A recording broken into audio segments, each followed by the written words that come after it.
Hi, my name is Brianna Burke, and I am going to be working problem 8 from the midterm 1 exam. Please bear with me, I am sick, so sorry if I do not sound the best. So I didn't get to work out this problem during the exam because I ran out of time and wasn't able to solve it. So we are going to solve it now. So this problem gives us a ball and socket joint, and it has a force pressing in on the rocker arm. The rocker arm is going to be made out of a material of carbon steel, and it's going to have a diameter of 10 millimeters. And it's going to be fitting into this spherical seat right here that's going to be made of a different material of phosphor bronze bearing alloy, and it's going to have a little bit of a bigger diameter of 10.2 millimeters. So for this problem, it's asking us to find this maximum force F right here, pushing in on the rocker arm, so that the shear stress from in the rocker arm from the contact stresses does not exceed 500 megapascals. So looking at this problem and what it's asking us, you can see that there is this contact going on between two spherical surfaces, which kind of tells us that we need to head in this direction of using this formula for the maximum contact pressure for spherical contact. Since the problem is asking us to find this maximum force F, it does have this same variable in here, so I think that's the right direction to go in.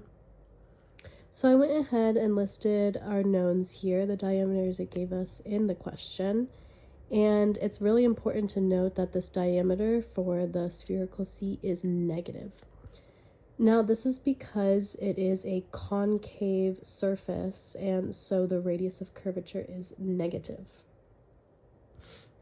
So looking at this equation, we are trying to find F, but there's also this A here. So what is that A? The A is the contact radius, and it follows this big equation right here. So you can see from this equation that A is very dependent on material properties, such as the Poisson's ratio and the modulus of elasticity. So we need to make sure to find those using the materials given in the problem. So I went ahead and screenshotted table A5, that should be in all of our textbooks, and I highlighted the two materials from the problem, carbon steel and phosphor bronze.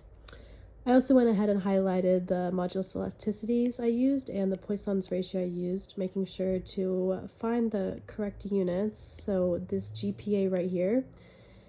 And I wrote them all here so they could be clearer to input into our A equation. I also went ahead and converted the GPA to megapascals because we are working with millimeters, so that's just kind of easier to work with. So now that we have identified all of the variables needed for this equation, we can just go ahead and plug those in as I did below right here. Again, making sure that this diameter is negative because it is a concave surface. So I just used a scientific calculator and kind of plugged all this in to get this expression, but if you wanted to work it out by hand, then you can multiply both sides by an exponent of 1/3 to get rid of this square bracket and, so on. But we should end up with this expression right here of A is equal to 0.1331 multiplied by 3 square root F.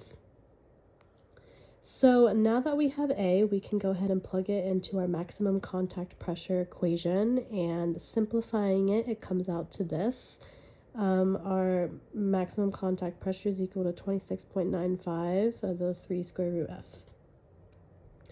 So now that we have our maximum contact pressure equation simplified the most we can, we have to go back and remember that we are trying to find the maximum force F so that the shear stress does not exceed 500 megapascals. So we need to bring the shear stress factor in now.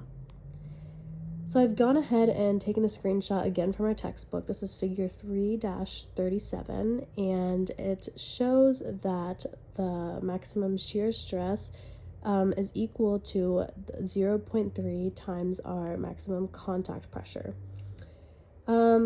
And it's also important to note that based on this picture right here, that this is valid if our Poisson's ratio is between 0.2 and 0.4. As shown here, this max shear stress is fallen in between these two. Now let's go back and look at our Poisson's ratios. It looks like they fall in that interval, so this is valid to use the 0.3 times the maximum contact pressure.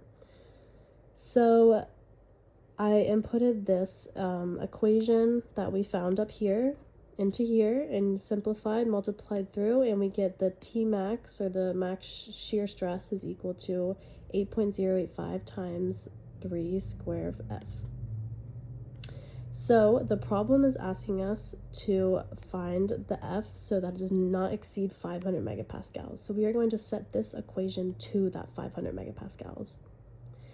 And then we are going to divide through, take the 1/3 exponent, or just plug this into your scientific calculator, and we're going to get the force of 236,477 newtons, or 236 kilonewtons.